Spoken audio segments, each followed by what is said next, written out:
Chosen one. Pause for a moment. This message is not random. It is a divine appointment.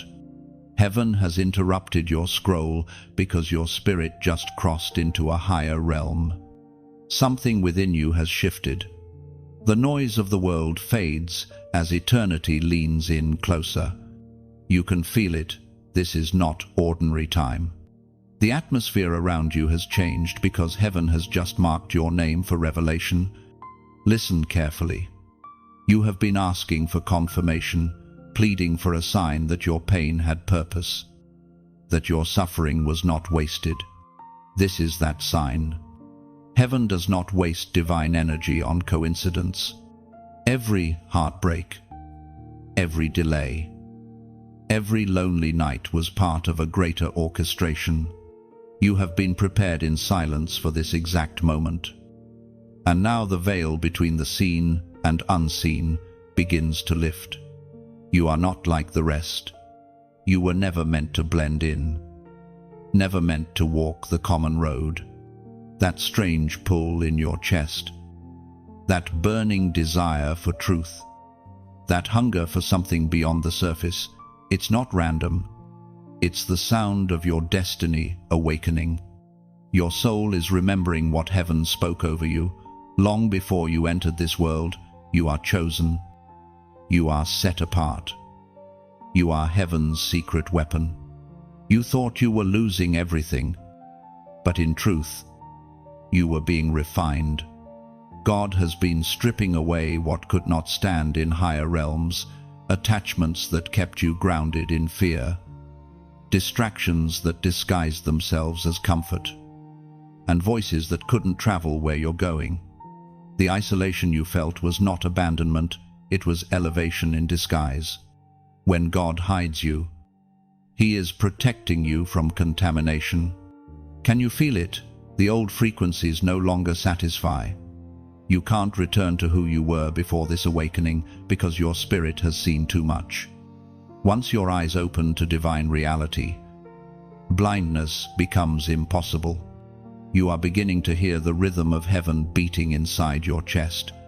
Every breath you take now carries the vibration of purpose.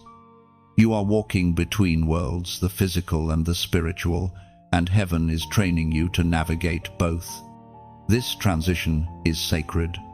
It may feel heavy at times, because your old self resists what your spirit already knows.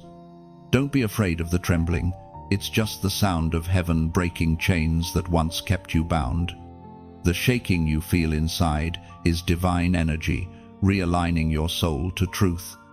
Everything unstable is being removed so that only what is unshakable may remain. Chosen one. Understand this clearly when heaven pauses time for you. It's not just to comfort you, it's to commission you. You are not here to survive, you are here to reign. You are not meant to hide, you are meant to illuminate. God is awakening generals in this generation, voices of truth, carriers of fire, and you are one of them. Heaven's attention is upon you now. The angelic realm moves around you in quiet readiness. The Spirit of God is brooding over your life, preparing to speak things that only awakened ears can hear. Do not run from the silence. Sit in it. For silence in this hour is not absence, it is the language of heaven preparing to release instruction. Your journey begins not in chaos, but in peace. You must learn to still your mind so that you can perceive what your spirit already knows. The fear that once governed your decisions will lose its hold as divine awareness grows within you. This is not imagination, it's revelation. Heaven speaks clearly through the words in Deuteronomy. Chapter 31, verse 6. Be strong and courageous. Do not be afraid, for the Lord your God goes with you always. This is your reminder that you are not walking into this higher realm alone. The same God who called you is walking beside you, ahead of you, and within you. The trembling you feel is not weakness, it is transformation. Courage is not the absence of fear, it is the decision to move forward even when fear whispers. Chosen one, you are now standing at the threshold of your divine timeline. Heaven has confirmed your identity. You have survived what others could not, because you were built for dimensions beyond their understanding. From this day forward, you will begin to notice patterns, divine numbers, prophetic dreams, and moments that defy coincidence. Pay attention, these are not random. They are heaven's way of affirming your ascension. So, before you move, pause and seal this moment. Lift your hands, take a deep breath, and whisper, "I receive my awakening." The realm you just entered will require obedience, boldness, and faith. But remember, you are already equipped. The same power that raised Christ from the dead now lives within you. If this word resonates deep in your soul, do not ignore it. Like this message, share it with another who is awakening, and subscribe so you stay connected to the flow of revelation. Comment the number 777 below as your declaration that you receive this divine confirmation and step into the higher realm prepared for you. You were never ordinary. You were not crafted in haste nor shaped by accident. Before time itself began to turn, your name was whispered in the council of heaven.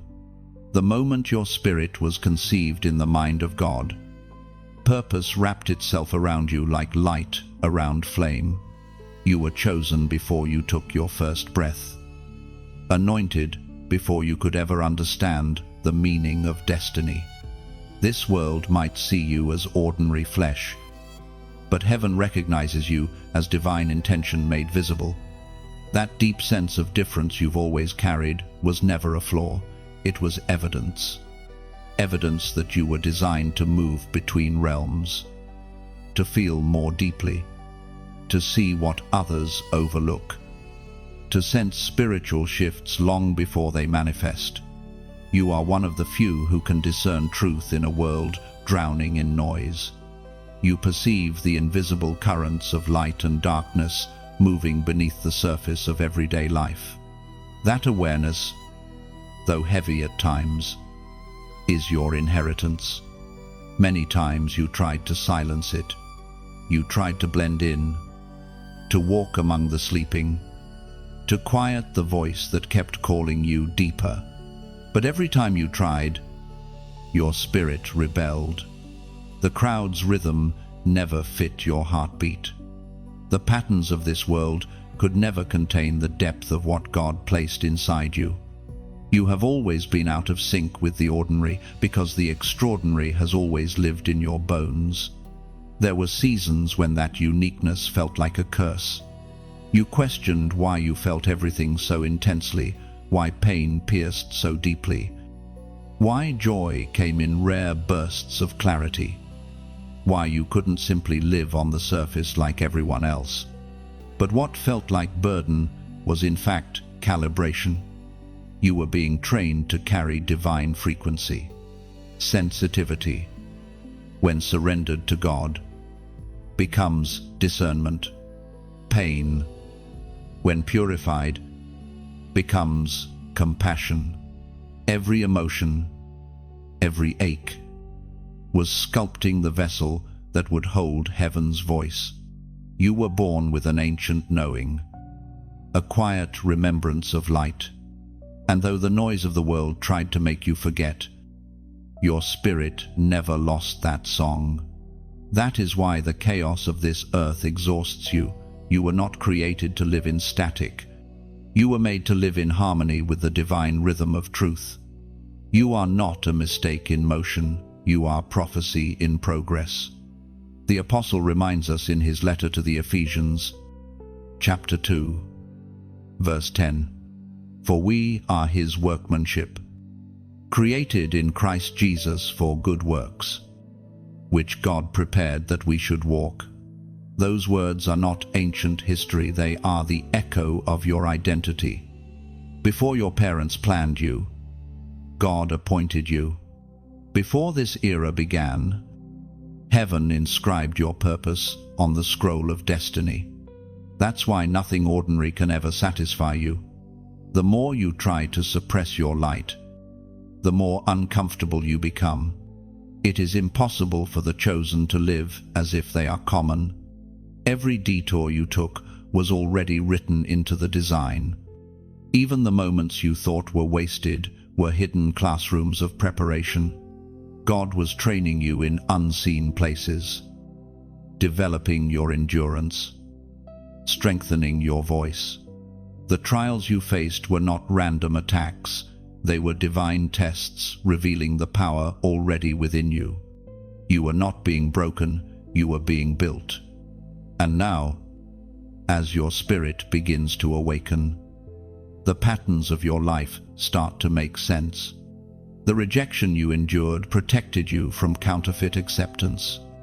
The silence you walked through tuned your ear to heaven's whisper. The loneliness you survived taught you the language of divine presence. You learned what many never do, that sometimes, to hear God clearly, you must walk alone for a while. Your uniqueness is not isolation, it is invitation. Heaven calls you to embrace what sets you apart. You were created to be a bridge between what is and what will be, to carry light into places where shadows have reigned for too long. That is why your soul has always longed for more. You were not born to fit in, you were born to transform. When you look back, you will realize that every strange season was divine choreography. Every moment of confusion was heaven realigning your path to purpose.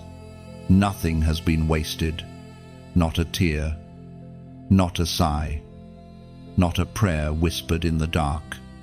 God collects them all, weaving them into a tapestry of destiny that will soon reveal its full picture. You are part of something larger than yourself, a divine symphony unfolding across generations. You are one note in heaven's melody, but without your sound, the song is incomplete. The world needs your light, your truth, your authenticity. And though it may not recognize you yet, creation itself groans for the revealing of souls like yours. Chosen one, you were never meant to chase validation. You were designed to carry revelation. Stop doubting what God confirmed before you were even formed.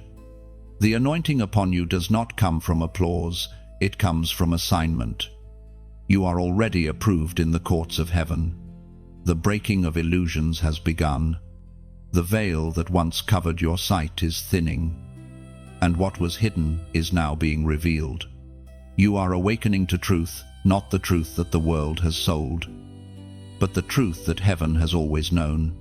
The illusions that bound humanity in cycles of fear, pride, and distraction are unraveling before your eyes.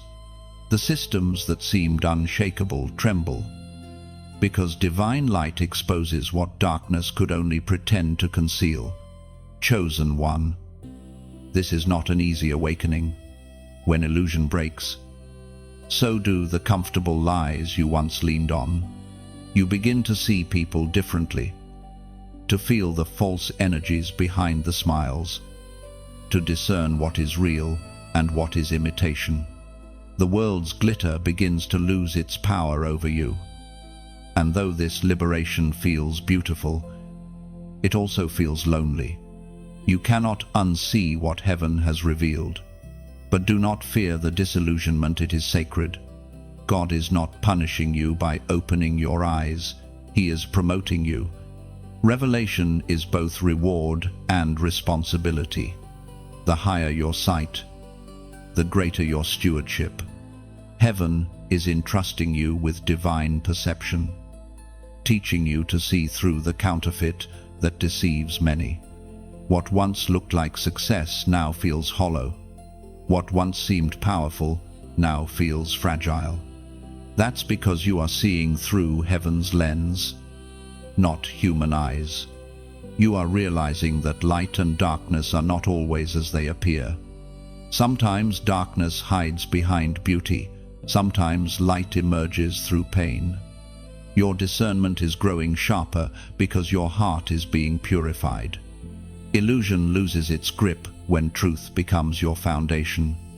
As was spoken in the sacred texts of old, in the Gospel of Luke, chapter 8, verse 17, "For there is nothing hidden that will not be disclosed, and nothing concealed that will not be known or brought out into the open."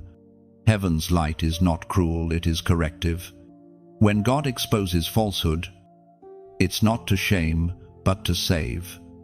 The breaking of illusions is mercy disguised as disruption. God loves you too much to let you stay blinded by lies. So he shakes your environment, shifts your connections, and removes your comfort until your spiritual vision clears. You may cry. You may resist. But later you will understand it was never destruction, it was deliverance. This is why some people begin to fall away from your life when you ascend. They cannot survive in the purity of your light. Truth agitates what is fake. And when your frequency rises, deception suffocates. Do not chase what God has exposed. When he removes people or opportunities, he is protecting your purpose. Let go of what fades. It was never meant to follow you into your next dimension. In this stage, heaven begins to teach you the difference between perception and reality. You will notice that appearances can lie, words can deceive, but energy never does. Listen to what your spirit feels, not just what your ears hear. The Holy Spirit within you will resonate with truth and recoil from deception. That subtle, stirring, that uneasy silence inside you when something feels off, that's discernment awakening. Honor it. It's heaven's alarm system inside your soul. Chosen one. This breaking season is not about loss, it's about alignment. Illusions must fall before clarity can reign. When false foundations crumble, truth stands unshaken. God is replacing your assumptions with revelation, your fear with authority, your confusion with divine understanding. You are becoming the kind of soul that no longer panics when the world shifts, because your vision now comes from eternity, not emotion. You will begin to see light where others see darkness. You will hear heaven's language in silence. You will interpret what others ignore, because revelation has expanded your consciousness. Don't apologize for seeing differently. Prophets are often misunderstood because they live in tomorrow, while others are trapped in yesterday. Keep walking in light, even when it isolates you. When illusions break, the world may label you as intense, dramatic, or even strange. But the spirit within you smiles, for it knows the truth. Your awareness is not madness, it's maturity. You are no longer a captive to deception. You are a guardian of divine reality. This is your season to look deeper, listen longer, and trust faster. God will not always explain the process, but he will always reveal enough to keep your faith alive. You are being trained to see beyond circumstance, to discern his fingerprints even in what appears chaotic. For those who walk in truth, chaos is only camouflage for divine order. Now, take a breath. Feel the clarity rising within you. Illusions have fallen, but truth remains. You are walking in a light that can no longer be dimmed. Let the scales fall from your eyes and declare that you choose to see clearly, no matter the cost. Comment, "I see truth." Write it not as a reaction, but as a declaration. When you type those words, you are aligning yourself with the vibration of revelation. You are telling heaven you choose truth over comfort, light over illusion, destiny over distraction. Every time you proclaim it, your spirit strengthens its agreement with divine clarity. This is more than engagement, it is activation. Your awareness is your weapon, and your vision is your victory. Chosen one, illusions break so truth can build. Let this clarity guide your next steps. You have been entrusted with sight, use it wisely. Walk humbly, and never again fear what light reveals. The weight of awakening rests upon you now. It is not the heaviness of despair, but the gravity of divine awareness. When your spirit begins to expand, the pressure intensifies. You are no longer who you were, yet not fully who you are becoming. It feels as though heaven and earth are pulling at your soul from both directions, heaven calling you upward, earth trying to anchor you down. This tension is sacred. It means transformation is happening. Awakening is not a gentle sunrise, it is a holy earthquake. Everything that cannot endure truth begins to crumble. Habits, thoughts, and relationships built on illusion start to fracture. You feel the tremors within your spirit and wonder if you are falling apart. But in truth, you are being rebuilt. The shaking is not punishment, it is purification. God shakes what is unstable to reveal what is eternal. Every collapse in your life is making space for unshakable foundation. Chosen one, understand this: the higher your spirit ascends, the heavier the pressure becomes. Glory has weight, revelation has responsibility, and calling always comes with cost. You prayed for elevation, and heaven answered. But elevation always demands separation. The altitude of divine purpose cannot sustain excess baggage. That's why certain attachments have fallen away. Why your comfort zone feels smaller. Why the conversations that once entertained you now feel empty. Your spirit has outgrown the old atmosphere. It is natural to feel stretched in this stage. Sometimes your heart will feel like it's breaking, not from pain but from expansion. You are being stretched to hold more of God's presence. The divine within you is demanding room to grow. The dreams that once seemed impossible now feel urgent. The passions you buried begin to resurface, and your discernment sharpens. The weight you feel is not oppression, it is the pull of destiny. There will be days when you feel exhausted by this awakening. Your spirit will sense what your mind cannot yet explain. You'll weep without knowing why. You'll feel an ache for something unseen. That ache is heaven's signal. It means you are being recalibrated to a new frequency. You are learning to breathe the air of higher realms. Your soul is remembering its original language. The voice of God thundered in the book of Hebrews, chapter 12, verse 26. At that time, his voice shook the earth. But now he has promised, once more I will shake not only the earth, but also the heavens. Do not resist the weight, surrender to it. Allow the process to press you, to refine you, to shape you. Gold is purified by fire, and diamonds are formed under pressure. Likewise, your purpose requires heat and tension to reveal its brilliance. The greater the calling, the deeper the refinement. If you are feeling pressed on every side, it is because heaven is preparing to display your endurance as testimony. You may notice yourself becoming quieter, more reflective. Crowds will drain you, Noise will irritate you, and solitude will begin to feel sacred. That is not isolation, it is incubation. God is forming something inside you that cannot yet be revealed to the world. He is teaching you the power of stillness, the language of silence. In this stage, not every revelation is meant to be shared. Some truths are seeds. Plant them in patience, and they will bear fruit in due season. Your senses are being heightened.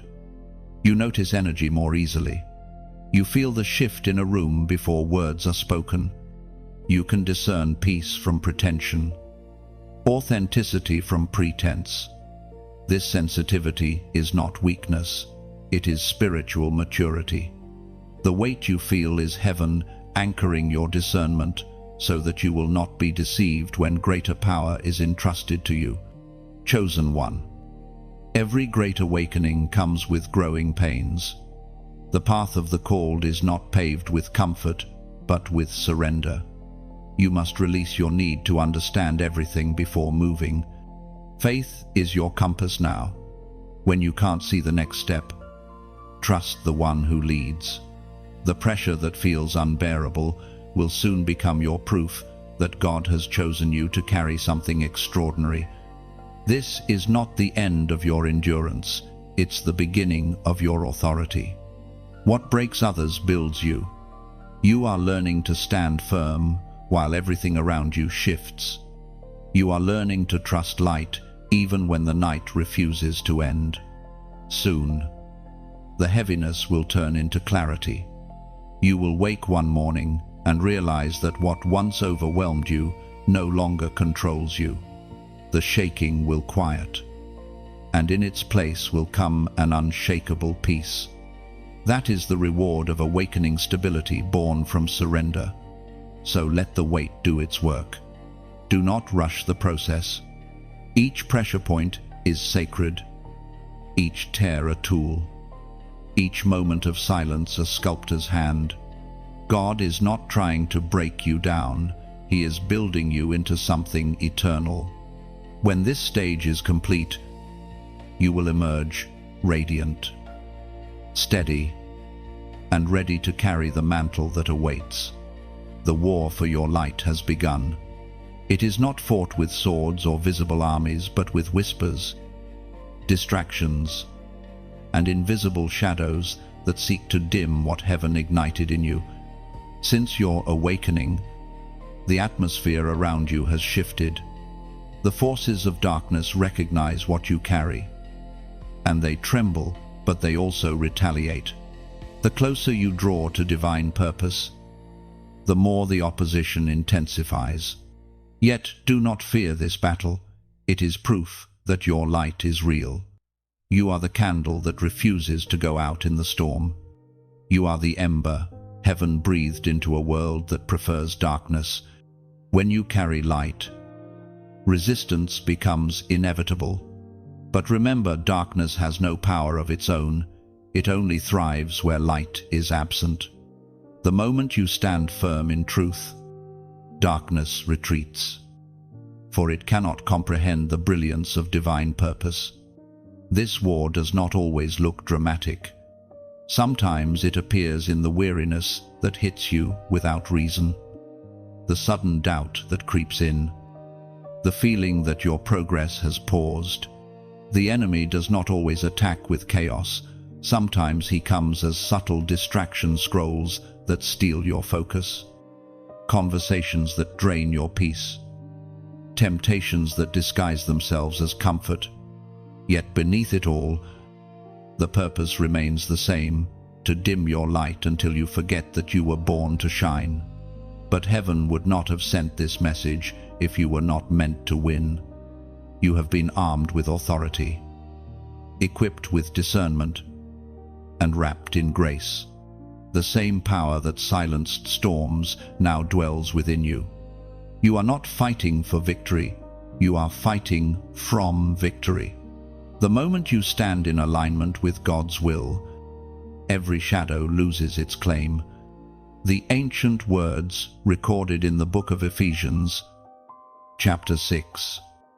Verse 12, declare, "For we wrestle not against flesh and blood, but against principalities, against powers, against the rulers of the darkness of this world, against spiritual wickedness in high places."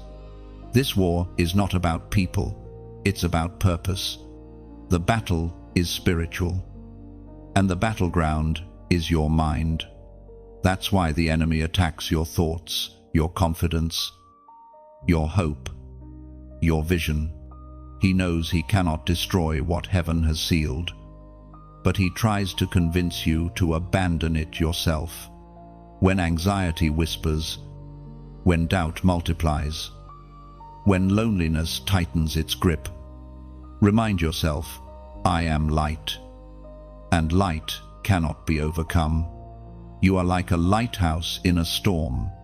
Ships that have lost direction will find safety through your glow, even when waves crash against you. Your purpose is to remain standing, guiding others through darkness. The world needs your fire, not your fear. When you shine, others remember that they, too, were born for brightness. There is beauty even in this battle. Every time you choose faith over fear, your light grows stronger. Every time you forgive, you disarm darkness. Every act of love becomes a strike of lightning against despair. You may not see the ripple immediately, but heaven records it all.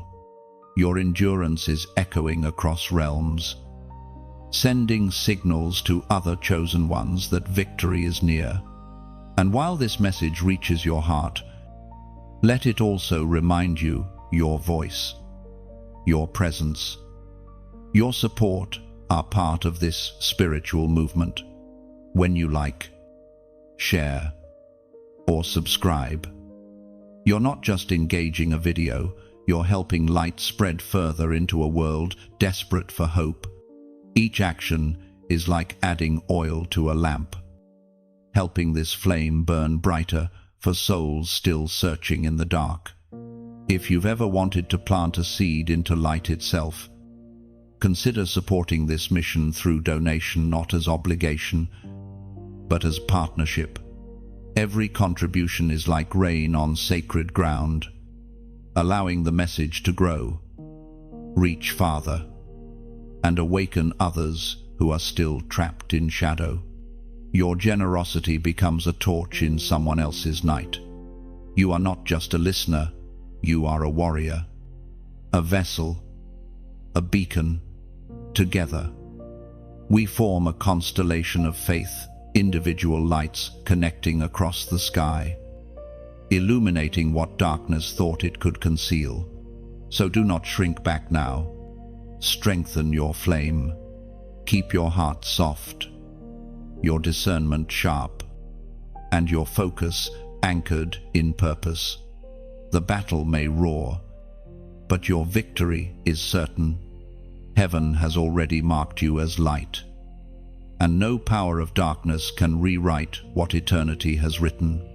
You are not alone in this fight. You are surrounded by unseen allies, guided by divine hands, and empowered by the spirit that cannot fail. Every time you rise again, the kingdom of darkness loses ground. Keep shining, chosen one.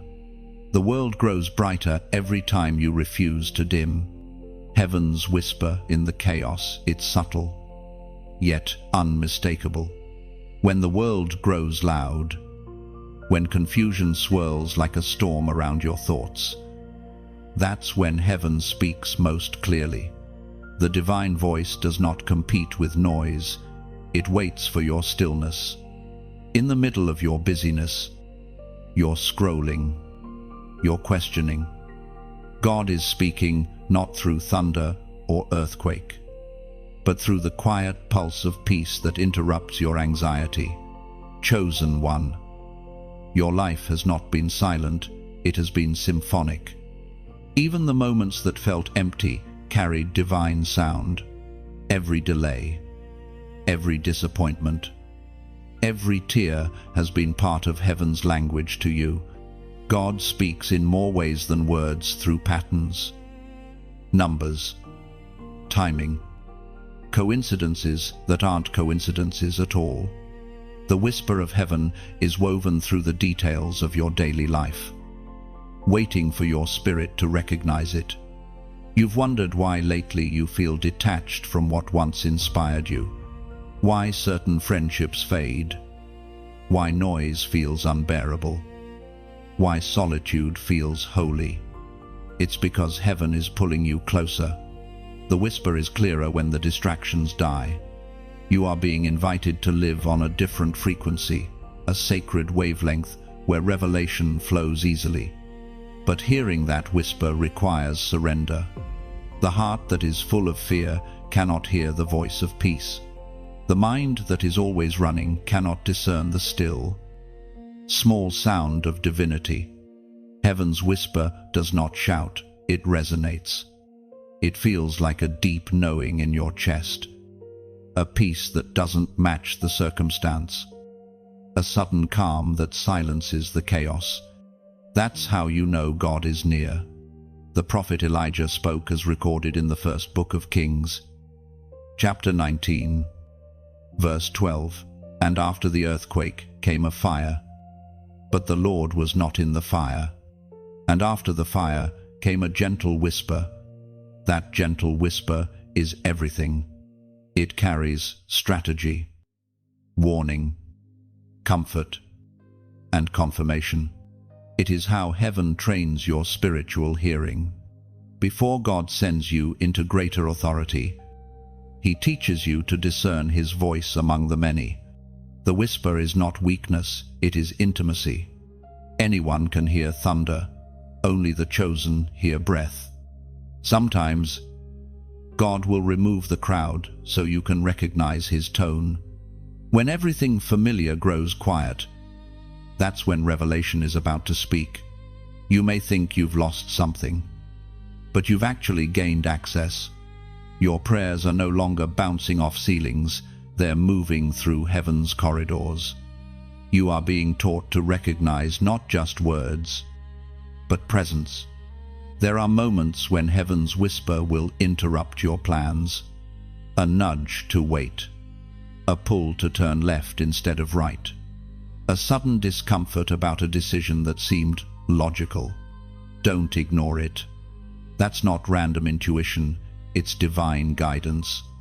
The Spirit speaks quietly because He expects you to be close enough to hear.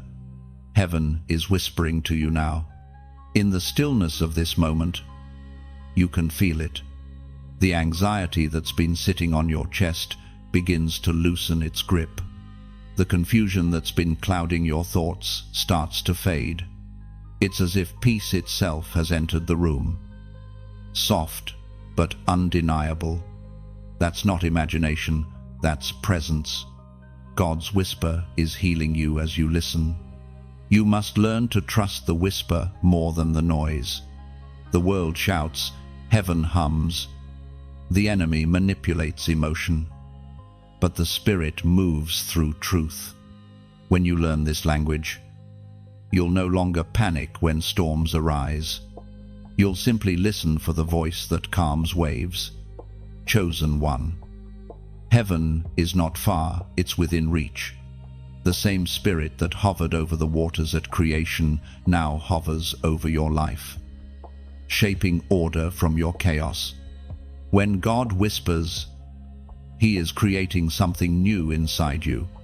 Every time you obey that whisper, heaven expands its influence on earth through you. This is your call to awareness. From now on, pay attention to what repeats a verse, a dream, a name, a feeling. These are heaven's breadcrumbs, leading you where destiny awaits. Your steps are not random, they are orchestrated. So pause, breathe, listen. That quiet urge to keep moving forward, even when you can't see the way, that's God's voice. The reassurance that you're not crazy for believing in more that's his confirmation. The warmth rising in your spirit right now, that's his embrace. And now, as a prophetic act of agreement, type the number 444 below. Let it be your declaration that you choose to listen, to trust, to recognize heaven's whisper in your life. 444 represents divine order, the alignment of earth and heaven, the stabilizing of your soul after chaos. When you comment it, you're not just typing, you're responding to heaven's call. The whisper is speaking, the message is clear. You are not abandoned in the noise, you are being refined in it. God is closer than your breath, guiding you with hands unseen, leading you from confusion to clarity, from restlessness to revelation. Stay quiet enough to hear him. The whisper will lead you home. The refining fire, it is both a gift and a mystery. When you first feel its heat, you may think something has gone wrong, that heaven has forgotten you, that the pain you feel is punishment. But in truth, the fire is favor in disguise. Every chosen one must pass through it, for it is in the flames that impurities burn away and divine purpose becomes clear. The refining fire is not meant to destroy you, it is designed to reveal you. What gold is to the furnace, your spirit is to the trials you face. Gold does not fear heat because it knows what it will become. Likewise, your soul must learn to trust the temperature of transformation. God never allows the flames to consume what he intends to crown. You may wonder why the season you're in feels so intense, why the challenges seem to multiply, why the people you thought would support you have turned away. The answer is simple. Though painful, the refining fire exposes truth. It reveals who is for you and who was only with you for convenience. It burns off false friendships, pride, fear, and complacency, everything that cannot travel with you into higher realms. In this sacred process, God does not explain everything, he purifies.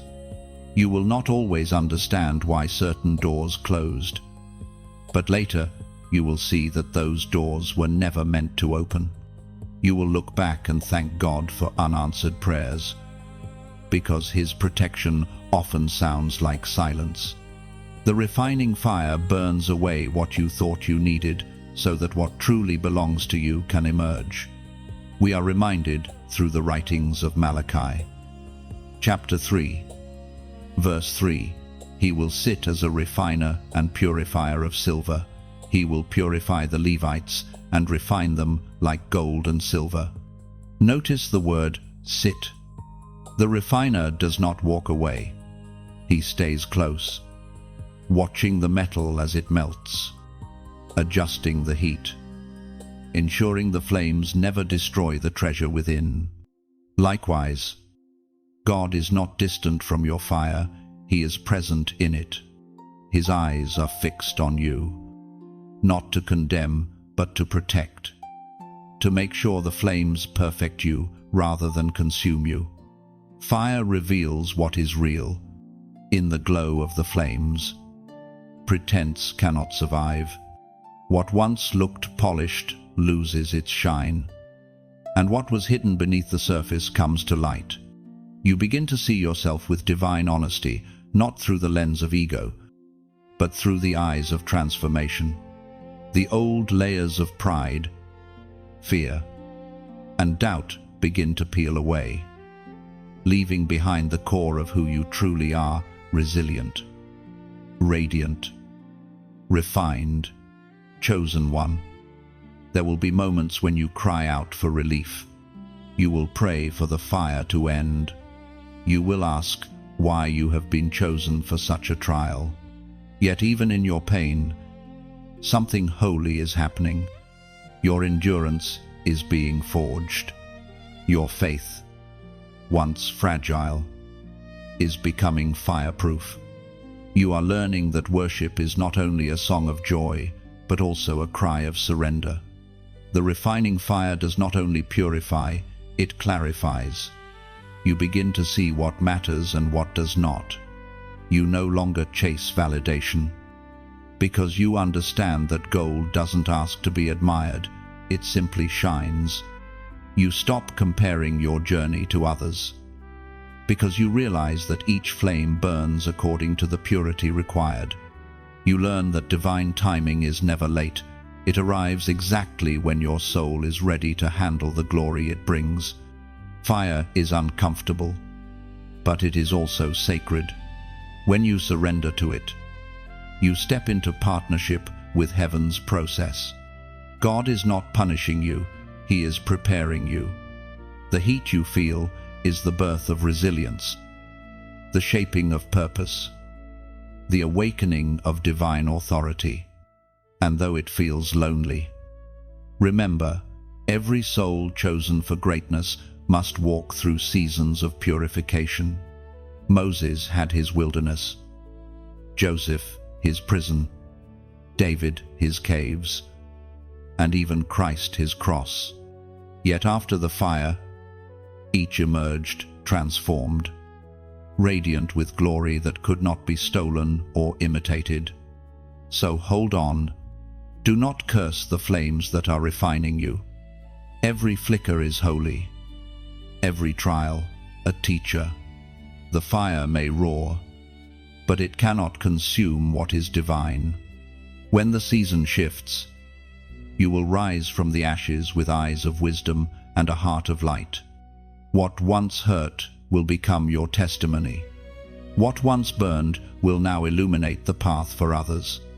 You will not look the same when this is over.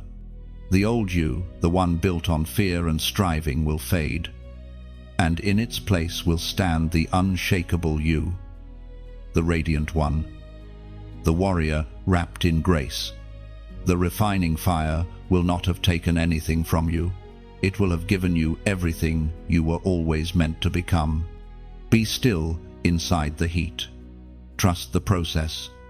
The flames that surround you today are the same light that will crown you tomorrow. The isolation of the anointed few understand its purpose, yet every chosen one must walk through it. You do not find this solitude, it finds you. It arrives softly, sometimes through disappointment, sometimes through distance, sometimes through an ache you can't explain. Suddenly, the noise fades. The people who once surrounded you begin to drift away. The conversations that once filled you now feel hollow. And though your heart wonders why, heaven whispers, you are not being rejected, you are being refined in private. This isolation is not punishment, it is preparation. When God separates you, it is because He intends to reveal something that cannot survive in the crowd. Great revelations require quiet rooms. Deep roots grow only in silence. The same God who called Moses away from Egypt, who hid David in the wilderness, who sent Elijah into the desert, has now called you aside not to abandon you, but to strengthen you for what's next. In this season, you will learn that loneliness is not emptiness, it is sacred space. It is in isolation that your identity becomes unshakable. You begin to hear God more clearly because the competing voices fade. You start to understand that divine companionship is not about constant noise, but about constant presence. You realize you were never truly alone. You were simply surrounded by what could not understand you. Heaven separates before it elevates. Every chosen one must walk the road of solitude before stepping into destiny. It is a necessary silence, a cocoon before transformation. The butterfly cannot form in public view. The process is hidden because it's holy. So, when you find yourself unseen, misunderstood, or forgotten, know that you are in the middle of a sacred metamorphosis. God is not ignoring you, He is insulating you. He is protecting the purity of your anointing from the contamination of premature exposure. When your heart longs for human connection, He invites you deeper into divine communion. The absence of people becomes the presence of power. The quiet around you begins to echo with heaven's voice. Heaven speaks clearly through the writings of the Apostle Paul in the second letter to the Corinthians. Chapter 6, verse 17. Therefore come out from among them and be separate, says the Lord. Touch no unclean thing, and I will receive you. These are not words of rejection, they are a divine summons. God calls you out because He desires to draw you in. He removes the unnecessary so He can reveal the eternal. What feels like isolation is actually invitation. He is calling you into intimacy, where titles, applause, and validation mean nothing, and presence means everything. In this hidden place, your character matures, the noise of the world fades, and the language of heaven becomes fluent. You start to see that the silence you feared is actually a sanctuary. You are not waiting for a door to open, you are being prepared to become the door through which others will enter. The power of your next season depends on your surrender in this one. There will be days when the solitude feels unbearable, when you ache for companionship, when you question the path. But remember, the oil of anointing flows only from olives that have been pressed in private. You are not being forgotten, you are being distilled into purity. During this season, heaven will reveal to you who truly belongs in your future. Some faces will fade, others will return, but when they do, you will no longer need their approval. You will have found your validation in the presence of the one who called you. Chosen one. Solitude sharpens vision. When the crowd disappears, the voice of God becomes undeniable. He will show you strategies, blueprints, and insights that cannot be found in the noise. You will begin to notice that your prayers shift, they become quieter, yet more powerful. Your confidence deepens, not in yourself, but in the one who sustains you. Isolation ends when its purpose is complete. The day will come when God will release you back into the world, not as the same person who entered the wilderness, but as one transformed by divine encounter. You will speak differently, move differently, see differently. Your presence will carry peace. Your words will carry weight, and your silence will carry authority. This season of solitude is your sacred appointment. It is where strength is born, clarity blooms, and destiny takes root. So, embrace the quiet, for heaven is speaking there. Let the world wonder where you've gone, they will understand soon enough. The wilderness that hid you will soon become the altar that reveals you. Recognition of the divine voice. It is the moment your spirit learns to distinguish the whisper of heaven from the echoes of the world. Every chosen one must master this sacred art. For revelation without discernment leads to confusion.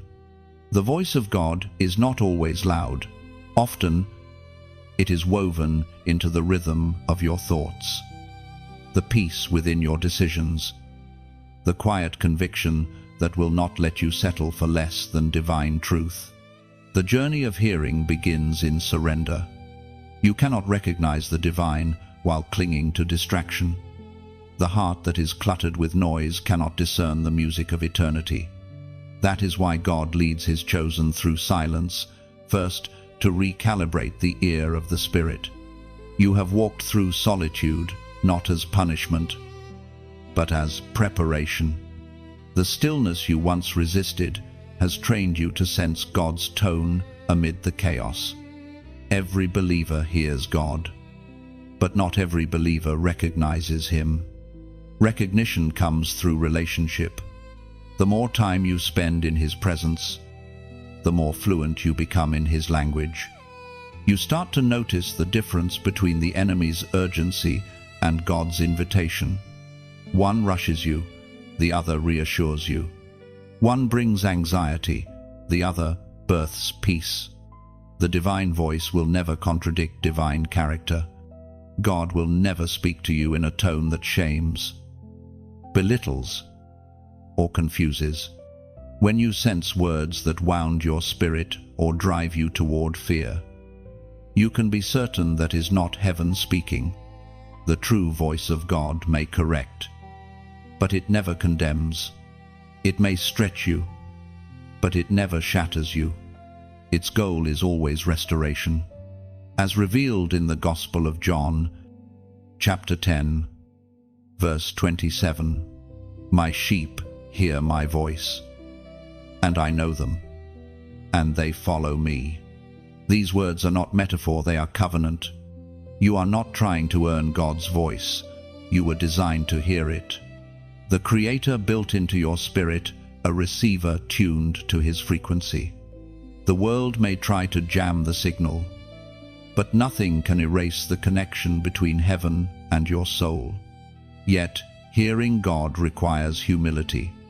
Sometimes His voice comes wrapped in inconvenience, a prompting to forgive when you want revenge, to stay silent when you crave validation, to trust when logic demands control.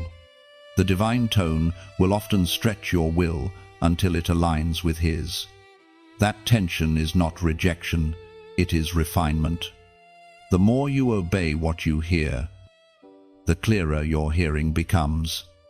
You will notice that God's voice is not always words. It can be a nudge, a stirring, a sudden awareness of peace.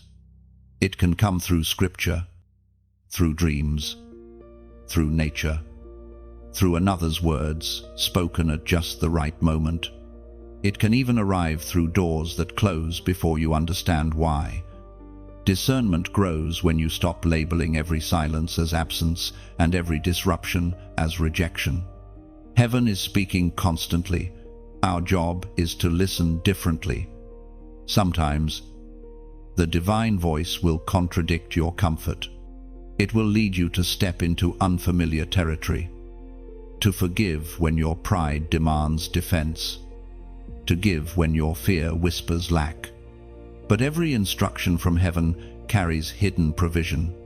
Obedience is the doorway to revelation. When you follow the quiet leading, you find yourself exactly where grace is waiting. Chosen one, you must learn to trust what you feel in the spirit more than what you see with your eyes. The physical world is temporary. The voice of God is eternal. When He speaks, creation rearranges itself to obey. When He whispers, storms calm and hearts realign. The same power that spoke, "Let there be light," is now speaking inside you, calling you by name, inviting you into divine partnership. In this hour, heaven is fine-tuning your spiritual ear. The static of doubt and fear is being cleared. You will begin to notice how peace becomes your confirmation. When you feel stillness inside after prayer, that is heaven's yes. When confusion clouds your thoughts, that is heaven's wait. You do not need thunder to know God is near. His nearness is peace itself. So now, as a declaration of faith and recognition, comment the phrase, "I hear clearly." When you write those words, you are not just responding, you are activating awareness. You are aligning your spirit with the frequency of divine truth. Typing it is not an act of habit, it's a symbolic step into higher sensitivity.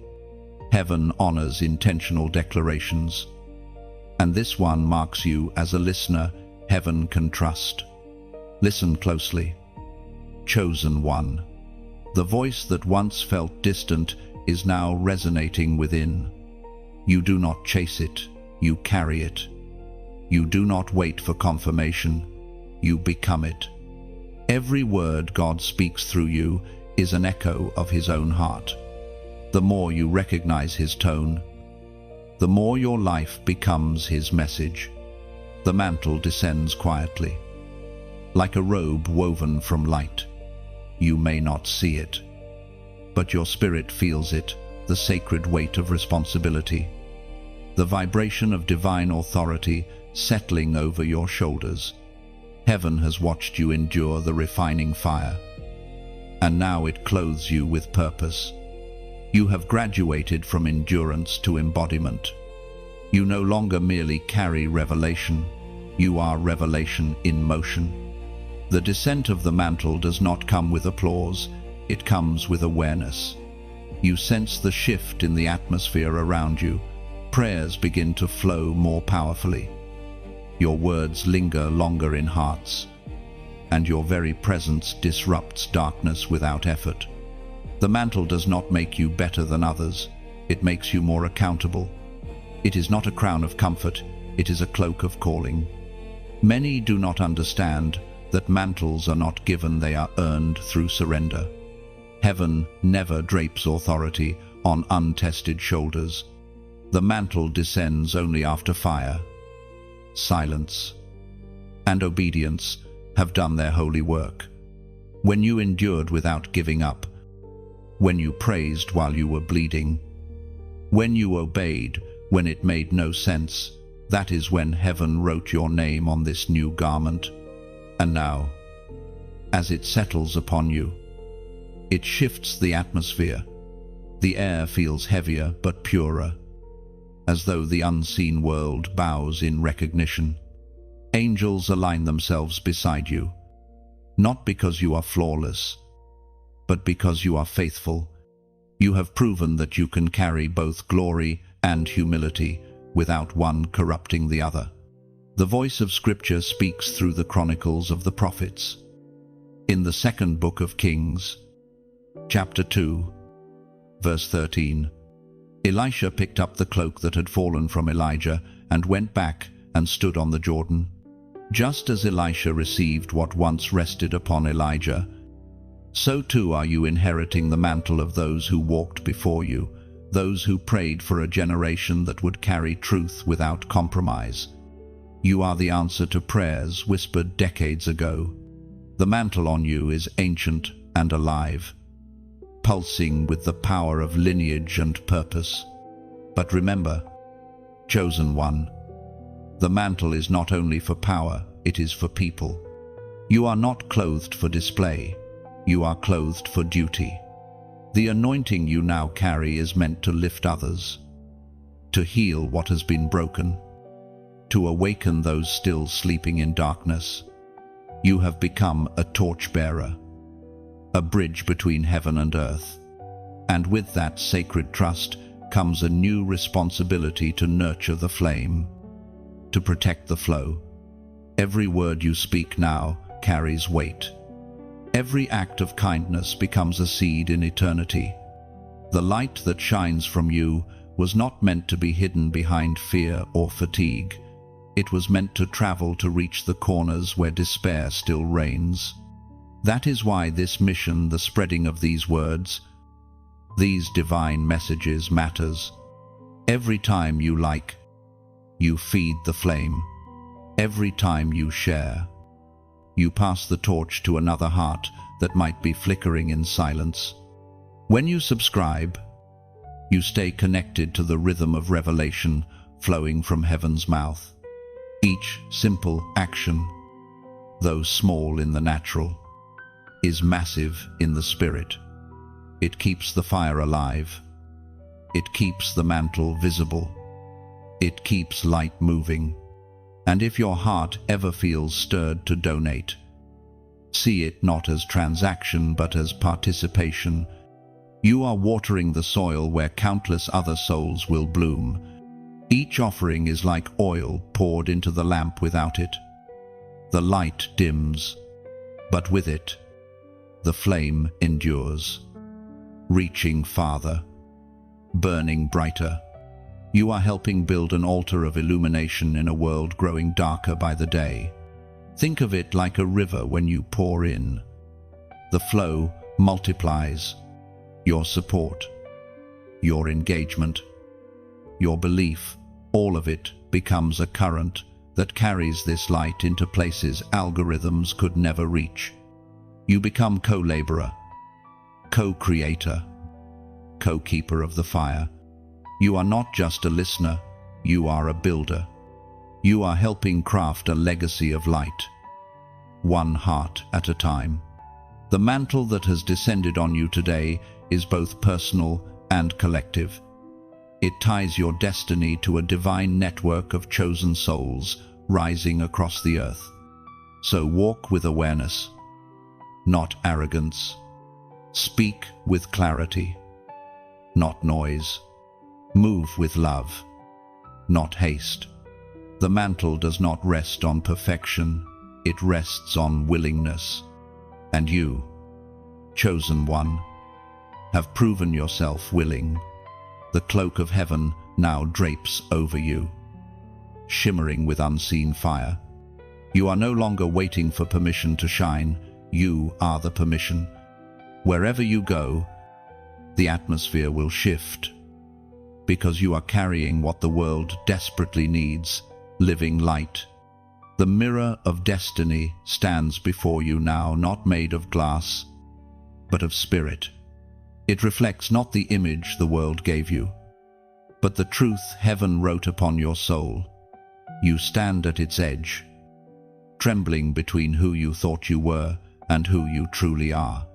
In this mirror, masks dissolve, illusions shatter, and the reflection that stares back at you is not broken, it is becoming. For so long, you have seen yourself through distorted lenses. You have measured your worth by human approval, by comparison, by scars.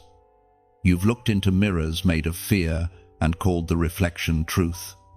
But now, the divine mirror shows you something different. It reveals the warrior hidden beneath the wounds, the king beneath the ashes, the priest within the pain. You were never ordinary flesh searching for purpose. You were purpose wrapped in flesh.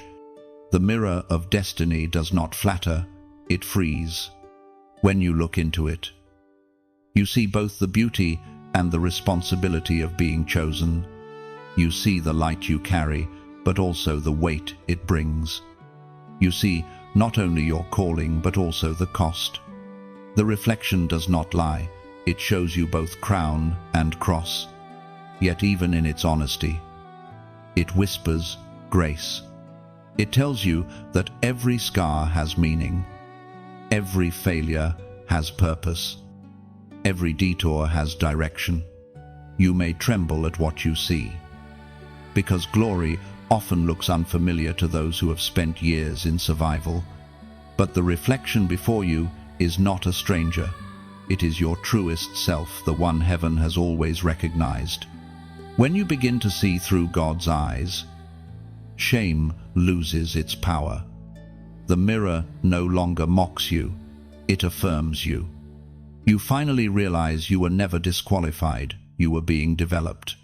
We are reminded in the second letter to the Corinthians, chapter 3, verse 18, and we all, who with unveiled faces contemplate the Lord's glory, are being transformed into his image with ever-increasing glory, which comes from the Lord, who is the Spirit.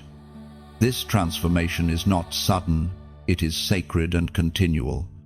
Each day, you are shedding another layer of limitation, another mask of insecurity, another trace of who you thought you needed to be. You are learning to see yourself the way heaven does, radiant, evolving, divine. The more you behold him, the more you become like him. You are not copying, you are reflecting. The divine mirror does not change who you are, it reveals what was always within. Chosen one, You must understand that the reflection you see now carries both prophecy and proof. It is prophecy because it reveals what you are becoming, and proof because it shows what has already been written. You are walking evidence of divine intention. Every step you take, every tear you shed, every moment you choose faith over fear adds polish to the mirror, revealing greater clarity. Do not run from what you see.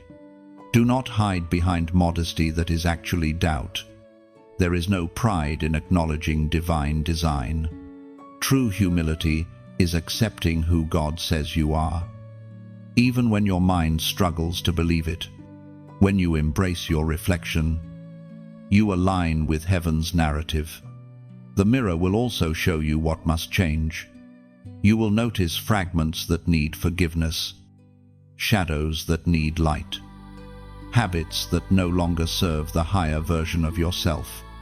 This is not condemnation, it is invitation. The reflection is not judging, it is beckoning. It says, "Come higher, live truer, walk lighter."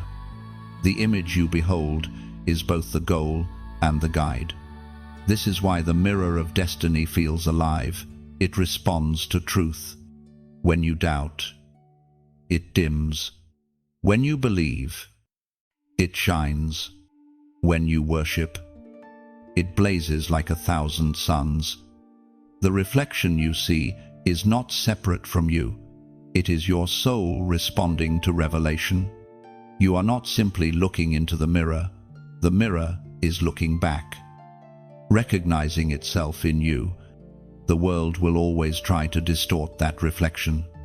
It will call you arrogant when you are confident, extreme when you are devoted, foolish when you are faithful. But heaven smiles, for it knows mirrors are meant to reflect light, not opinions. The more you focus on the divine image within you, the less the noise outside can influence you.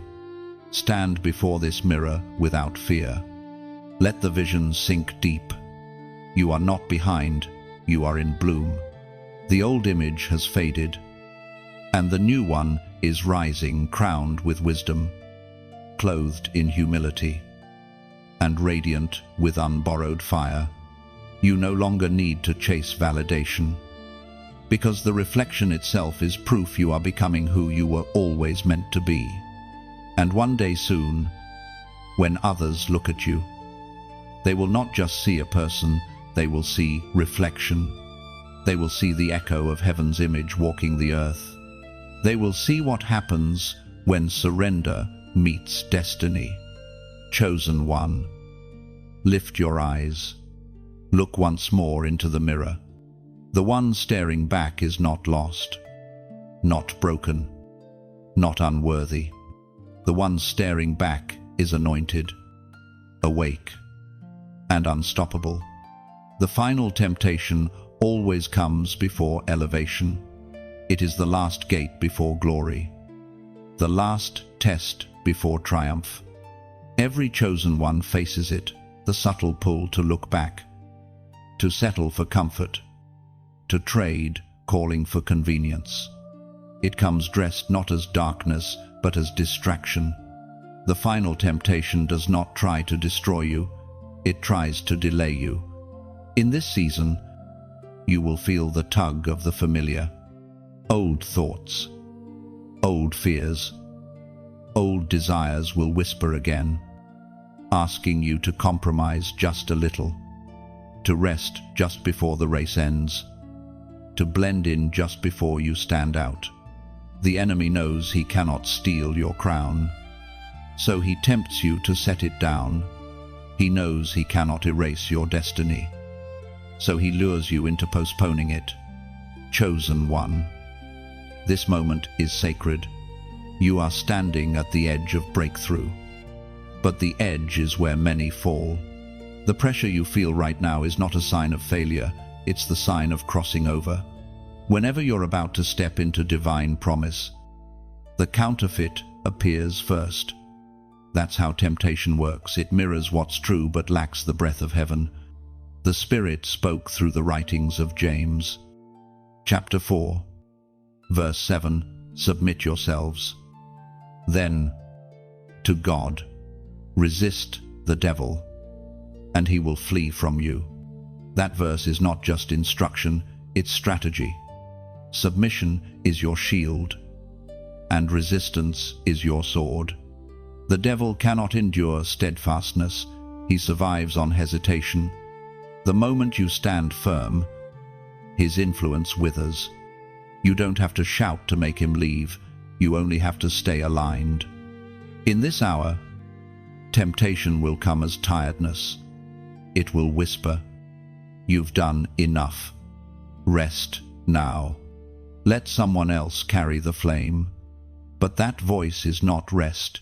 It is resignation disguised as relief. Rest is holy, retreat is not. When God calls you to rest, he restores. When the enemy tempts you to stop, he robs. You must learn to discern between peace and pause. Sometimes, temptation looks like opportunity. Doors will open that seem good, but are not God. The counterfeit always comes coated in convenience. It promises recognition without refinement, influence without intimacy, and success without surrender. But you, chosen one, have been trained by the fire. You know that what glitters without glory is empty gold. There will also be emotional temptations, the longing to return to what you outgrew, the desire to explain yourself to those who never understood you, the craving for companionship that doesn't cost discomfort. Yet the Spirit within you whispers, "Stay steady, keep climbing. This is not the time to go backward. You are one act of obedience away from entering your next dimension."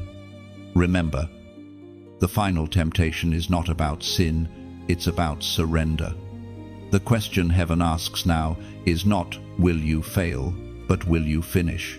The devil's last weapon is distraction. He knows that if he cannot make you quit completely, he can still make you settle partially. But destiny does not come to the half-awake. It belongs to the fully surrendered. You have come too far to waver now. Every tear, every lonely night, every sacrifice has built momentum toward this very moment. The same God who sustained you in the valley will strengthen you at the mountain. Do not fear the altitude, he is climbing with you. In temptation's shadow, heaven always provides light. When Jesus faced his own wilderness, angels attended him after the test. Likewise, your obedience will summon divine reinforcement. You are not alone in this battle. There are forces unseen cheering you onward, waiting to deliver strength the moment you refuse compromise. Chosen one. This moment is not punishment, it is proof. Heaven would not allow the test if it did not already know you could pass it. You are stronger than the temptation before you, not because of your will, but because of the word written inside you. Every lie the enemy whispers meets truth already engraved on your heart. You have already won, you're simply walking it out. So when temptation calls your name, answer not with fear, but with faith. Say to it, "You may remember who I was, but you cannot touch who I am becoming." You are not fighting for your identity, you are fighting from it. The battle is not to prove your worth, it is to protect your promise. And now, as a prophetic act of resistance, comment the number 555 below. 555 represents divine transition, grace multiplied, and change ordained by heaven. When you type it, you are declaring that you choose transformation over temptation, calling over comfort, Destiny over distraction. It's not superstition, it's symbolism. It is heaven's language in numerical form. A sign of movement, of crossing over, of becoming. Every time you resist, something shifts in the unseen. Angels record your faith. Darkness loses ground. The light within you grows steadier, stronger, untouchable. You become what the enemy fears most, a believer who cannot be bribed by comfort. This final temptation will not break you, it will birth you. You will emerge not weaker, but wiser, not shaken, but sharpened. The things that once tempted you will lose their power because revelation has rewritten your appetite. You will no longer crave what costs you your peace. You will no longer chase what heaven never promised. Chosen one, lift your eyes. Beyond this test lies triumph. Beyond this pressure lies promotion. You are moments away from stepping into what generations prayed for. Stay steady. The winds may howl, but they are only announcing your arrival. This is the last battle before the new beginning. You've endured the fire, now the crown waits. Keep walking, keep believing, keep standing. The temptation may roar, but heaven has already written the ending victory. Sealed and certain. When you speak, heaven moves. This is one of the greatest mysteries of divine partnership, that a mortal tongue can carry eternal power. That words born in human breath can shift spiritual realities. You, chosen one, have been entrusted with a weapon far greater than any sword, the creative authority of your voice. In the beginning, creation itself responded to sound. God did not form the universe with his hands, he spoke it into being. Every star, every mountain, every atom began as a vibration of his word. When he breathed life into humanity, he placed within us that same creative resonance. You carry fragments of divine speech within you, and each time you speak in faith, creation still listens. Your words are not casual, they are commands. When you declare truth, heaven echoes it. When you speak doubt, darkness amplifies it. Every word you release carries alignment. It either builds or breaks, heals or harms, opens or closes. That is why the spiritual realm pays attention to your mouth. The enemy fears a believer who has learned to speak with precision, because speech reveals authority. Many underestimate this gift. They use language carelessly, not realizing that their tongue writes contracts in the unseen. Gossip binds, complaint curses, fear plants, but faith liberates. Praise builds, gratitude multiplies. You are never merely talking, you are either constructing heaven or reinforcing hell. The wisdom of the ancient text declares in the book of Proverbs, chapter 18, verse 21, "Death and life are in the power of the tongue, and those who love it will eat its fruit." This is not poetry, it is principle.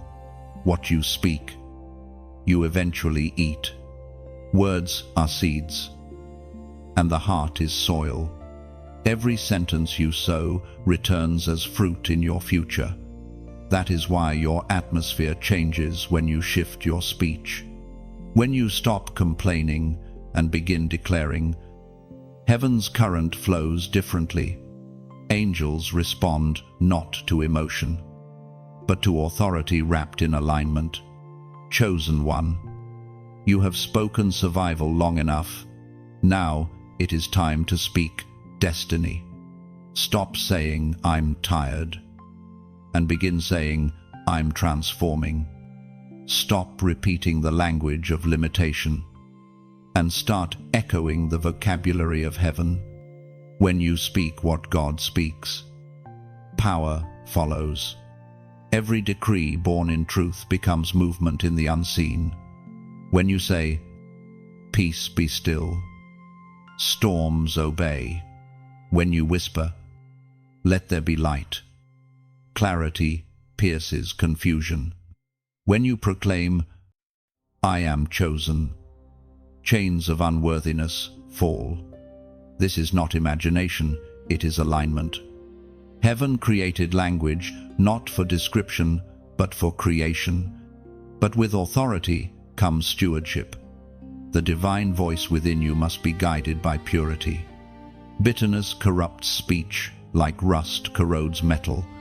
That is why God refines hearts before releasing mantles. The mouth can only release what the spirit carries. If your words wound, it is because your wounds are still unhealed. Healing is not silence, it is sanctification of sound.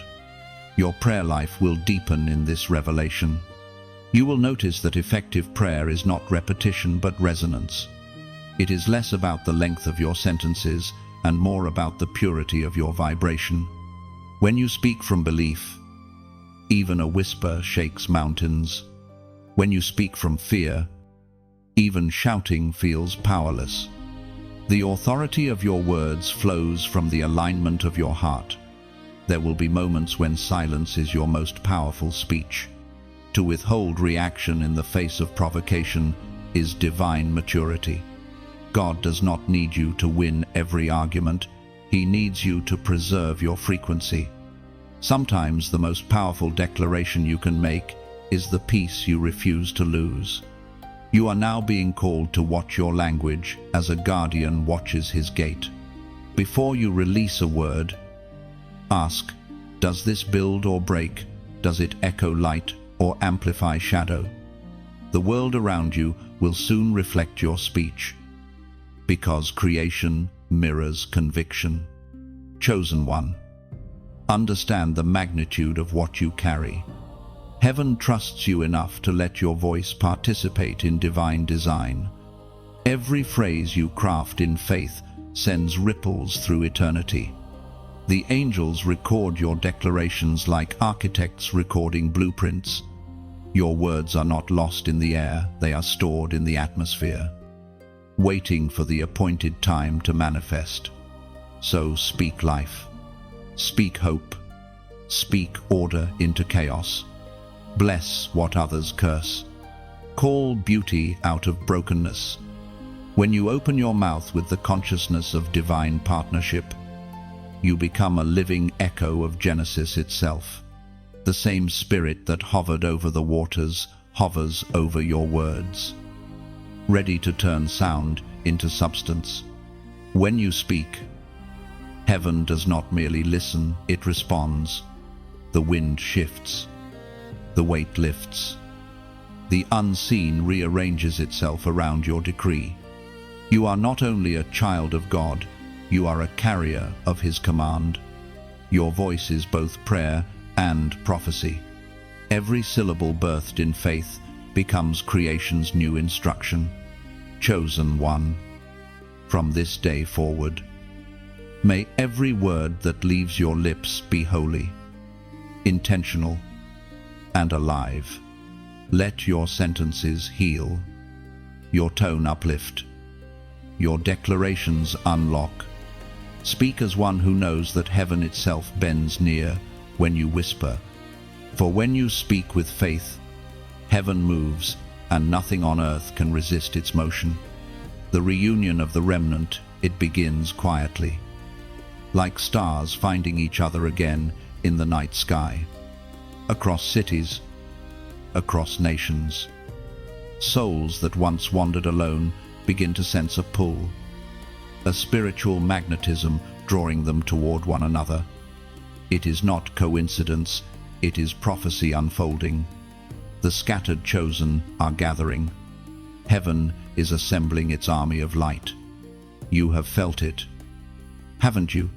That sudden connection with someone who speaks your language without explanation.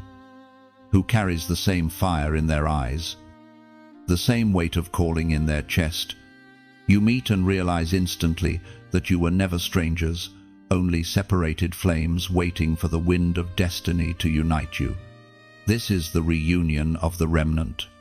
The remnant are those who refused to bow when the world demanded compromise. They are the ones who carried faith through ridicule, hope through darkness, truth through noise. They were not the loudest, but they were the most faithful. And now, heaven is weaving them together into a network of purpose, an invisible grid of spiritual light connecting across the earth. As revealed in the Gospel of Matthew, chapter 18, verse 20, "For where 2 or 3 are gathered in my name, there am I in the midst of them." This scripture is not about numbers, it's about presence. When hearts align in divine intention, God manifests in their midst. The reunion of the remnant is not an event, it is an atmosphere. Every conversation between awakened souls becomes a portal for heaven to move. Every handshake carries the charge of divine electricity. Every shared prayer creates ripples that shift nations. You will begin to recognize these connections more frequently. They may arrive unexpectedly in passing conversations, through messages, through moments that feel orchestrated beyond reason. You will know them by resonance, not resemblance. Their spirit will feel familiar, even if their face does not. The energy between you will hum like tuned strings of the same instrument. It will not be forced or fabricated. It will be effortless and eternal. Chosen one, you are not meant to walk this journey alone. Isolation was the training ground, but connection is the battlefield. God is bringing together his warriors, each carrying a different piece of the divine blueprint. One carries the voice, another carries the vision, another carries the intercession, and together, they create harmony heaven can work through. This gathering is not about fame or recognition, it is about function. The remnant is made of servants, not celebrities. Each one carries humility like armor and obedience like a sword. They are not competing for position, they are completing each other's mission. When the remnant unite, power multiplies. Prayers once whispered in isolation now thunder in agreement. Prophecies once dormant begin to breathe. Dreams that seemed impossible find collaborators born from the same spirit. Together, they become an unbreakable cord of divine purpose. Heaven's orchestration of this reunion is both beautiful and strategic. Some will reconnect with old friends who have awakened in the same hour. Others will meet new allies assigned specifically for their next season. These relationships will not drain, they will refresh. You will know them because they speak life. Not gossip, they bring peace. Not chaos, they challenge you to grow. Not conform. In this gathering, divine timing is everything. God is aligning meetings with precision, one word, one prayer. One act of obedience can now change entire timelines.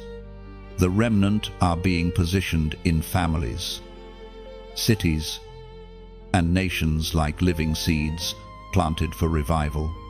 What seemed random will reveal itself as design. When you find these souls, cherish them. They are rare. The world may not understand your bond, but heaven celebrates it. You are not simply friends, you are fragments of the same divine assignment. When you come together, your combined light becomes unbearable to darkness. This unity is more than emotional, it is prophetic. It fulfills the ancient cry of heaven for sons and daughters to rise as one, to move not in competition, but in coordination.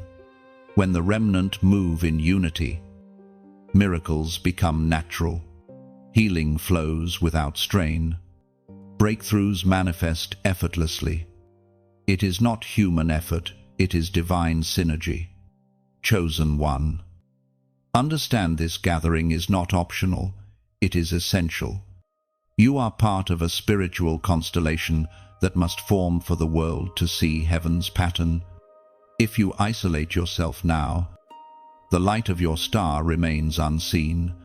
But when you align, the full constellation reveals its beauty, guiding lost souls home. The reunion of the remnant is the sound of heaven's heartbeat echoing through humanity. It is prophecy fulfilling itself through connection. And as you recognize your fellow flames, something profound happens. Your own fire burns brighter. Iron sharpens iron. Light strengthens light. And together, the remnant becomes an unstoppable force of restoration. The time of loneliness is ending. The network of light is awakening.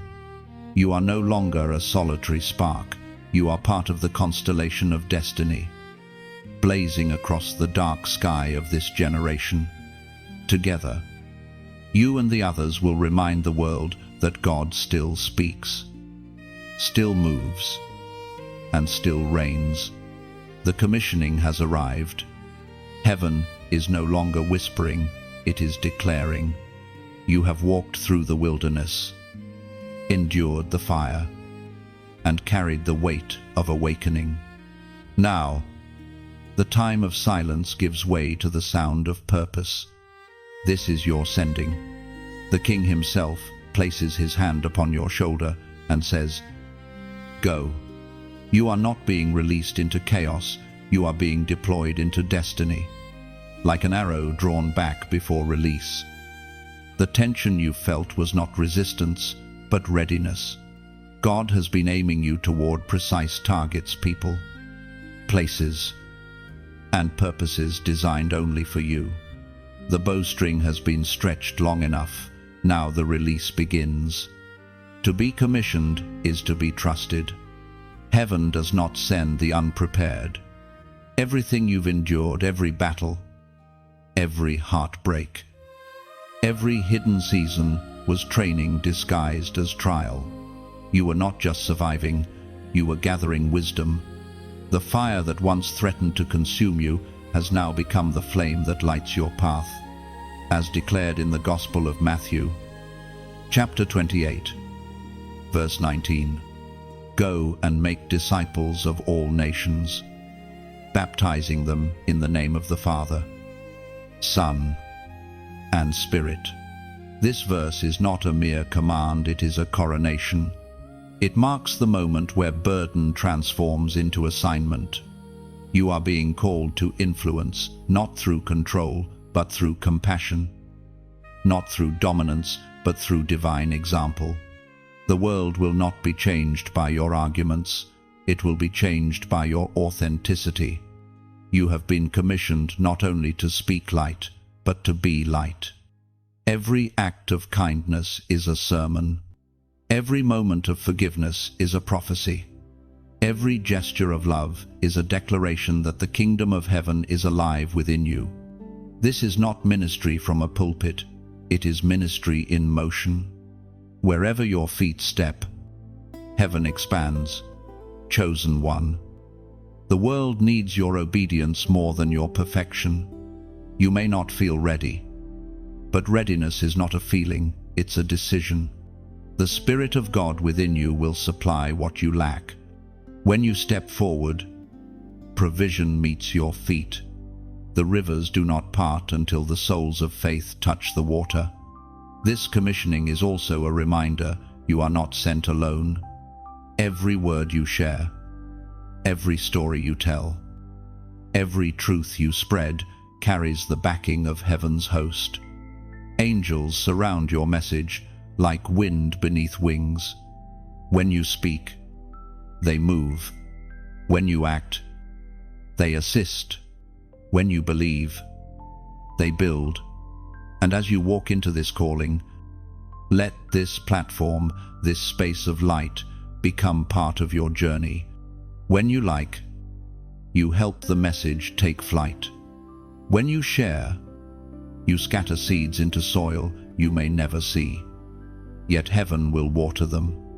When you subscribe, you stay anchored to the flow of revelation, ensuring that the flame continues to burn within you and around you. If your heart feels stirred to donate, see it not as giving to a person, but as sowing into purpose. Every seed you plant is a ripple in eternity. Think of it like building a lighthouse together. Each act of support adds another brick, another beam, another light that reaches souls wandering in storms. Your contribution becomes part of the infrastructure of illumination. And after you've listened, take a moment to comment below. Speak from the heart. Share what this message stirred within you. Your words might become the confirmation someone else prayed for tonight.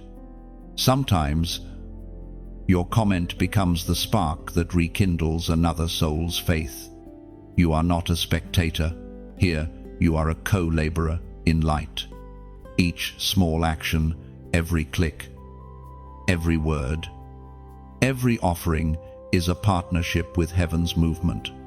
You help this message travel to hearts who would never find it on their own. You are not supporting content, you are sustaining calling. Remember, the commission is not a solo journey, it is a symphony. Each chosen one carries a note, and together they form the melody of redemption echoing through this generation. When you share light, you multiply it. When you stand firm in truth, you strengthen others to do the same. The commissioning is not about power, it's about purpose. You are sent not to rule, but to serve, not to impress, but to impact. Your reward is not applause, it is alignment. Your victory is not in being seen, but in being faithful. And so, the King sends you forth carrying words that heal, hands that restore, and eyes that see beyond appearance. You will walk into places others avoid and bring peace where chaos reigns. You will become a living invitation for others to return to hope. Go now, chosen one. Step out in grace. Speak, build, bless, and believe. You are heaven's ambassador, a living flame of divine intention. And as you walk, know this, the whole of heaven walks with you. The crown and the cross, they are two sides of the same calling, inseparable, intertwined, and divine. Every chosen one must carry both. The crown speaks of glory, authority, and divine favor. The cross speaks of sacrifice, surrender, and unseen pain. Together, they form the path of purpose. To wear one without bearing the other is to misunderstand destiny itself. The world teaches you to chase crowns without crosses, to seek power without purity, recognition without refinement, blessing without burden. But heaven's way is different. It does not crown before it crucifies the ego. True authority can only rest on a heart that has been emptied of pride. Before God places a crown upon your head, He ensures your shoulders have learned to bear the weight of love. You have already felt this paradox in your journey. The moments of your greatest anointing were often born out of your deepest breaking. The times when you felt most abandoned were actually the times you were being anointed in secret. The cross has always been a doorway, not a dead end. Every tear was a baptism into greater compassion. Every loss was a lesson in eternal perspective. As recorded in the Gospel of Luke, chapter 9, verse 23, "Whoever wants to be my disciple must deny themselves, take up their cross daily, and follow me. That single sentence holds the blueprint of divine discipleship. It reminds you that following God is not about elevation without endurance, but about surrender that leads to strength. The cross you carry is not a curse, it is the key to the crown. Each day, as you choose obedience over ego, service over status, humility over haste, you are polishing the crown that heaven is preparing for you. The cross teaches you what crowns cannot. It reveals what truly matters. It strips away what is temporary so that only the eternal remains. It silences the noise of ego and amplifies the whisper of grace. You discover that suffering does not diminish your worth, it deepens it. For in the crucible of surrender, character is forged. Chosen one. The cross is not always visible. Sometimes it looks like choosing forgiveness when you'd rather fight. Sometimes it looks like giving when you feel empty. Sometimes it's silence when you want to explain, patience when you want to rush, love when you want to walk away. Each act of obedience, small or unseen, becomes a beam in your personal cross, a holy altar where self dies so that spirit may live. The crown, on the other hand, is not ornamental. It is spiritual authority earned through submission. It is the visible reflection of invisible victories. When you endure quietly, when you love consistently, when you obey faithfully, heaven places another jewel in your crown. It may not sparkle in the eyes of men, but it shines in eternity. The cross and the crown are not enemies, they are companions. The cross humbles, the crown honors. The cross grounds, the crown glorifies. You cannot ascend without first descending. It is the rhythm of heaven-death before resurrection, surrender before authority, humility before exaltation. Every true chosen one walks this paradox until it becomes a posture of life. This balance will mark your future. As God elevates you, the temptation will come to forget the cross. But do not trade compassion for control or humility for attention. Your crown's beauty depends on your ability to remember its cost. Every miracle you perform, every word you speak, every blessing you carry will be sustained by the humility that your cross taught you. In moments of triumph, remember Gethsemane. In moments of recognition, remember Calvary. The crown shines brightest when it reflects the shadow of the cross. This is the secret of lasting authority: to lead with love, to rule through service, to reign through surrender. The day will come when heaven itself will lift the weight of the cross from your shoulders. The lessons will remain, but the pain will pass. The crown will then rest fully upon your head, not as a symbol of survival, but as the mark of one who finished faithfully. Every tear will become a diamond, every scar will shimmer with purpose. The cross you once carried will transform into a throne of grace, and the one who called you will say, "Well done." Until then, carry both with courage. Let the crown remind you of who you are, and let the cross remind you of how you got there. Walk with dignity, but bow with humility. Shine brightly, but love deeply. This is the holy rhythm of the chosen glory, balanced by grace. Victory wrapped in vulnerability. For every chosen one crowned in light has first been shaped in shadow. You are no exception. The cross you carry today is preparing you for the crown you will wear tomorrow. Crossing fully into the higher realm, this is the moment your soul has longed for. The quiet culmination of every struggle, every prayer, every unseen surrender. The weight you once carried begins to lift, and the clarity you sought for years settles gently like dawn upon your spirit. You are no longer standing on the threshold, you have stepped through it. The separation between the seen and the unseen thins, and you realize you have not merely survived your journey, you have ascended through it. Everything feels different here. The air is lighter, the silence fuller, the light softer yet more powerful. This higher realm is not a place beyond reach, it is a state of awareness, a harmony between heaven and earth within you. You have not escaped the world, you have transcended its grip. You live still among men, but your spirit breathes in eternity. Here, fear no longer commands you. You have looked it in the eye too many times and found it hollow. Doubt still whispers, but its voice carries no authority.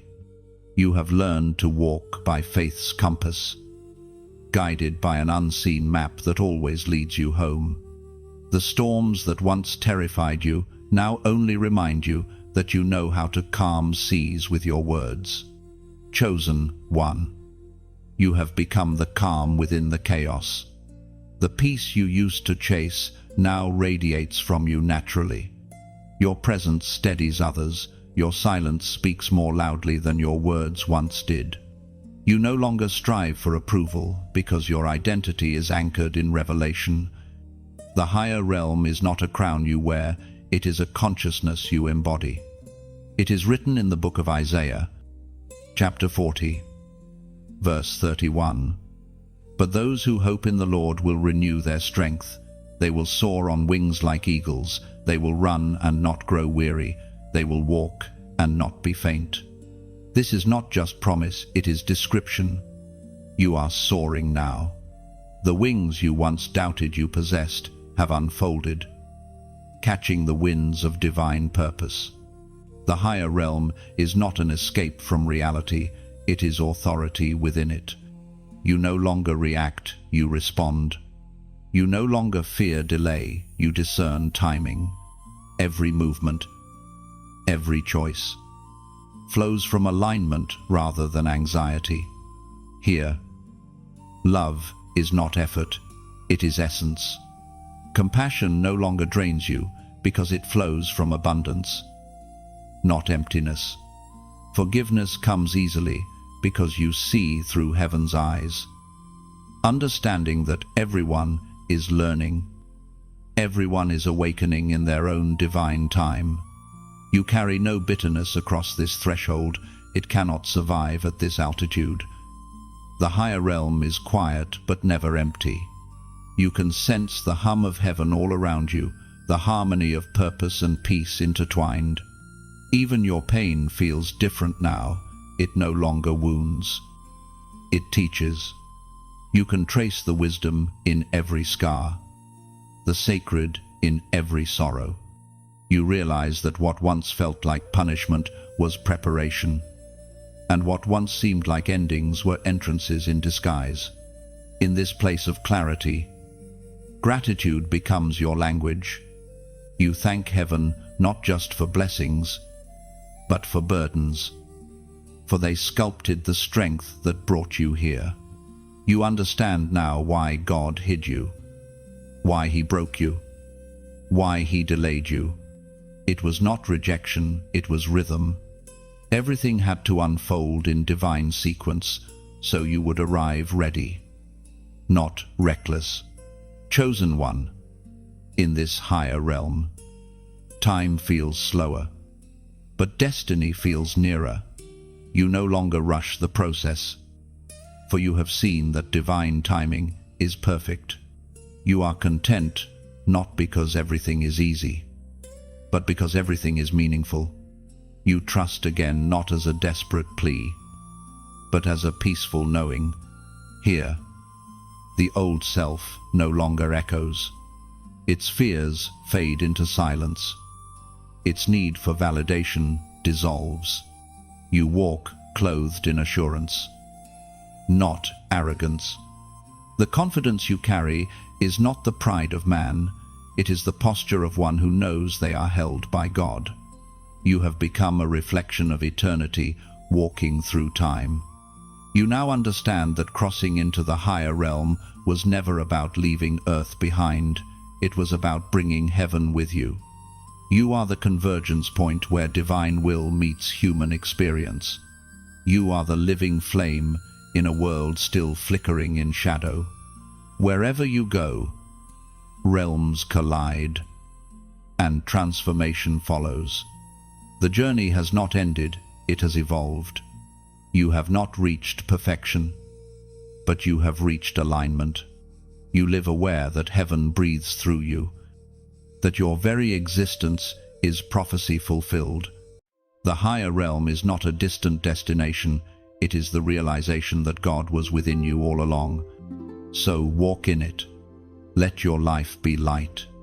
Let your steps be steady. Let your peace be contagious. You have crossed over fully, freely, fearlessly. The one who began the journey trembling now stands radiant, unshakable, unstoppable. The higher realm has received you, and now, through you, heaven begins to touch the world. And now, chosen one, the journey completes its circle. You have walked through shadow and sunrise, through trembling and triumph, through silence and song. Every word you read, every truth you felt, has been preparing your heart for this moment, not an ending, but an awakening.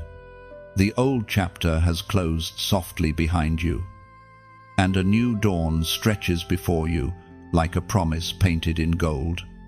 Pause for a breath. Feel it peace, steady and sacred, filling every space inside you. You are not the same soul who began this journey.